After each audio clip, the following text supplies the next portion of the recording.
Assalamualaikum warahmatullahi wabarakatuh. Bertemu kembali dengan saya Abdul Mihi ya. Saya akan membicarakan keseharian bagaimana cara saya sembuh. Tapi jangan lupa like dan subscribe dulu ya. Mudah-mudahan video ini dapat membantu bagi para pengidap penyakit asam lambung, GERD, anxiety atau psikosomatis. Oke, kita mulai. Ketika orang kena asam lambung itu mempunyai 1001 sensasi ya, dari mulai asam dingin, keringat dingin, maksudnya asam lambung, keringat dingin, kemudian kelayangan, mual, muntah ya. Itu semua dapat dirasakan oleh kita yang memiliki penyakit asam lambung ya, seperti kesemutan, kemudian lambung sebelah kanan sakit, sebelah kiri, bagian atas, kerongkongan esofagus panas, kemudian kerongkongan seperti mengganjal, semua ada ya. Lidah pahit, mata blur, kuping terasa terngiang-ngiang. Dulu ketika saya pulang dari rumah sakit, ketika saya waktu itu hari pertama pulang dari rumah sakit itu, kalau mencium makanan itu terasa bau sekali ya, bahkan muntah ya. Akhirnya saya berinisiatif untuk membeli makanan di luar. Setelah itu saya membeli makanan, itu sama, baunya juga sangat menyengat dan pokoknya baunya luar biasa, membuat saya tidak nyaman untuk makan. Akhirnya ya, setelah sekian lama saya mencari-cari makanan apa yang cocok untuk saya ya, akhirnya saya ketemu channel Kang Rohimat ya Saputra. Di situ saya dibimbing oleh beliau dari part 1 sampai 400-an itu udah saya tonton semua ya. Jadi keseharian juga orang yang mempunyai penyakit asam lambung itu biasanya tidak nyaman ya, seperti orang hidup tapi hidup segan mati tak mau ya, pokoknya tidak nyaman sama sekali.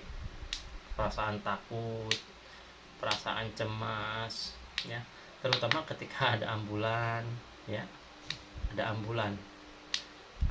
Ketika ada ambulan itu saya suka bilang sama istri, ya Allah, itu teh mau membawa saya ke rumah sakit atau gimana gitu kan.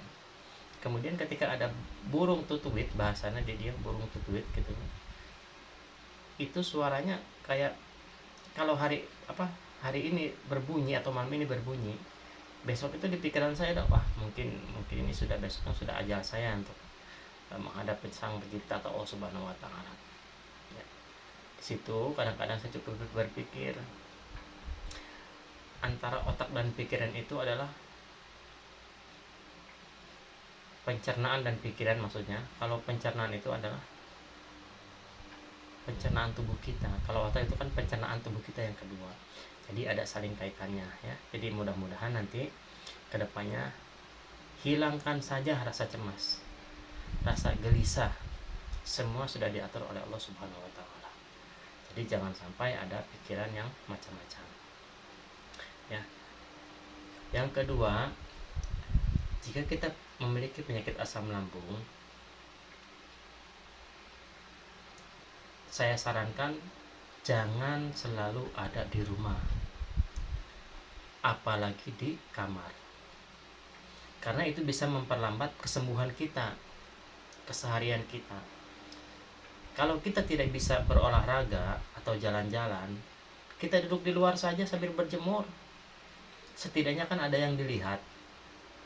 Seperti apa? Ketika ada orang lewat, kita bisa bertanya. Ketika ada apa aja gitu kan, istilahnya kalau orang yang memiliki penyakit asam lambung ya, jangankan kita istilahnya mau bekerja, melihat anak kita nangis aja itu udah pusing 7 keliling ya, suka marah-marah gitu kan, biasanya seperti itu. Nanti lambat laun kalau penyakit kita sudah sembuh, sudah membaik, jadi hobi kita sedikit demi sedikit akan tercipta. Kalau dulu saya emang ya waktu masih sehat sebelum sakit itu suka bersih-bersih di rumah, suka bantu istri ngegosok, nyuci mobil, ya, ngebersihin garasi, ngebersihin ngelap-ngelap segala kompor, kemudian bupet, TV. Nanti lambat tahun itu juga akan tercipta dengan sendirinya, ya, akan tercipta dengan sendirinya. Jadi hidup ini tidak bosan, ya. Tapi kalau kita masih mempunyai penyakit asam lambung, jangankan mau bersih-bersih, bergerak aja sulit, sholat aja menjadi pikiran. Gitu.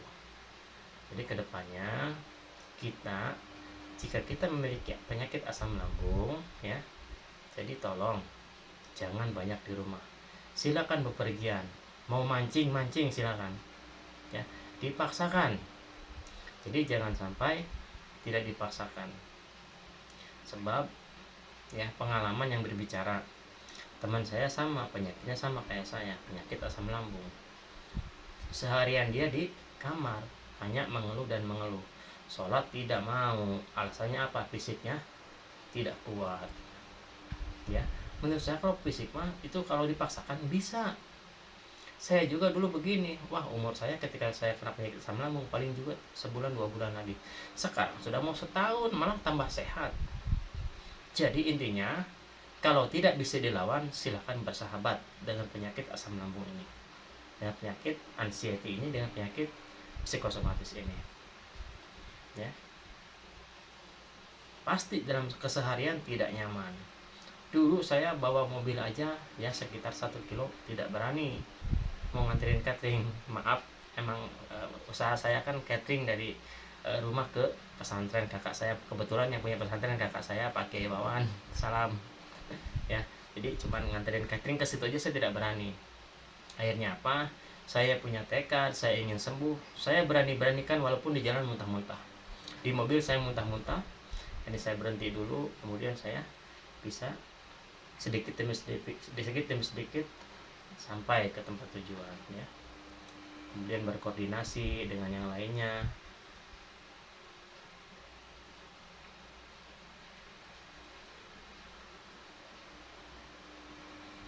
Iklan dulu.